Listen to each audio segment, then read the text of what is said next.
Hi guys, bargain store time again. Spotted this in the bargain store.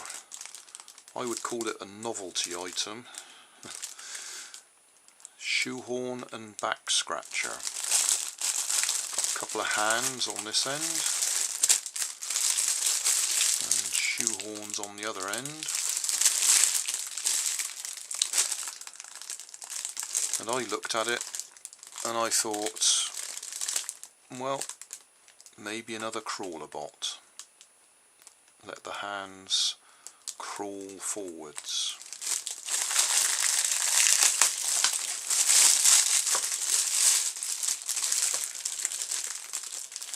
They're both right hands, which is a bit of a shame. It'd have been nice to be even, one right and one left. But I'll see if I can make them crawl forwards one way or the other. I have an idea. We'll see if we can make it work. Well, that's handy. It all pulled apart quite easily. Just push fit with a bit of glue on them, so a good hard tug and all the bits have come apart. Right, going to try something fairly simple. Couple of flower canes for the chassis, another bit of flower cane for the front axle, I suppose we could call it. This is one from one of my previous models that's already got a bit of paper clip wrapped around it and hot glued in place to give me a little hook to hook on the rubber bands, so I might as well use that one.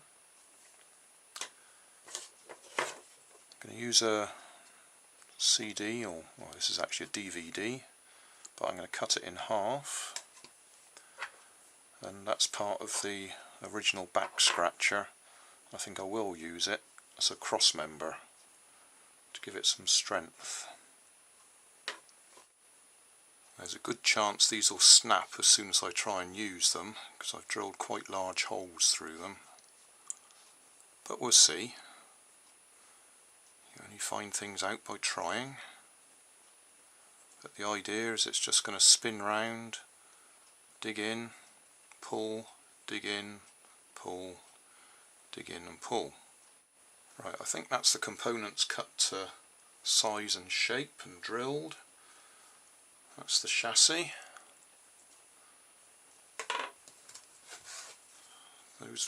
That's a DVD cut in half. That'll sit underneath the front to give it a rest in between movements on each side. I'm thinking I'll have these,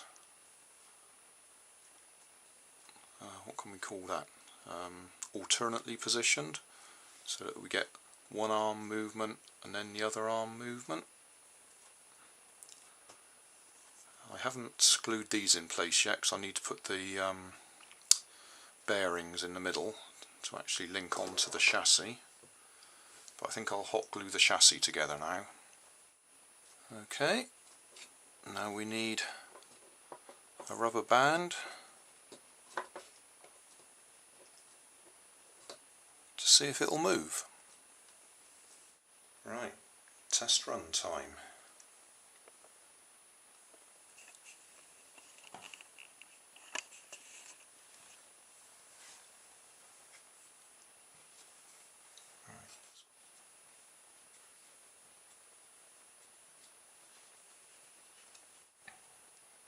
Not even sure how to let it go.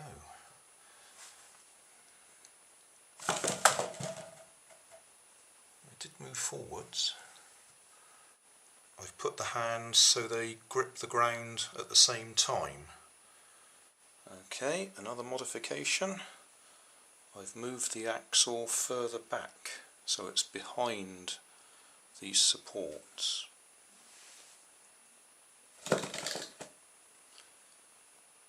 Well, believe it or not, that was actually further than before. Okay, test run again.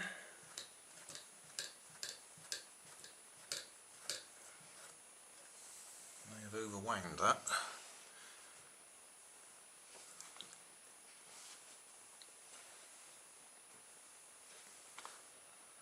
Okay, let's see.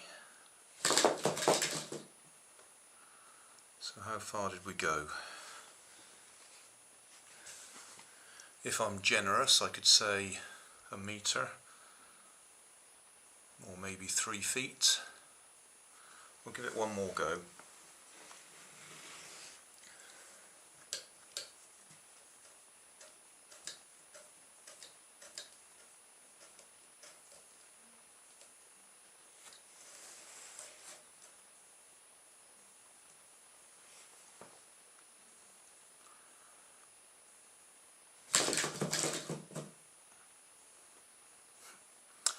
And we'll do a summary.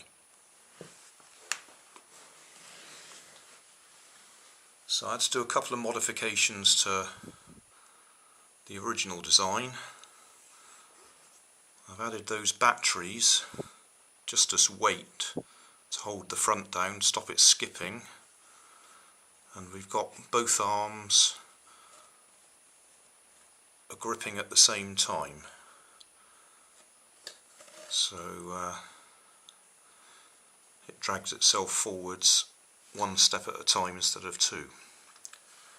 What have we made it out of? Well, the arms or the hands are from that Backscratcher thing. I've got a CD that I've cut in half just to give us a rest when the arms are up in the air. That supports the body. A couple of my flower canes for the chassis, some rubber bands, and the actual the arm from the Backscratcher I've used as a cross member at the front and the back to hold it all together, and everything's hot glued in place, and that's about it.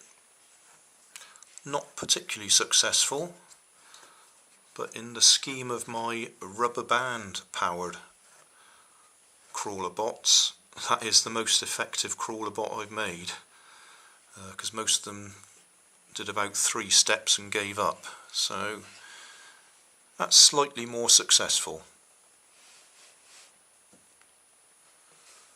But there's still room for improvement. And that wasn't a very good run that time.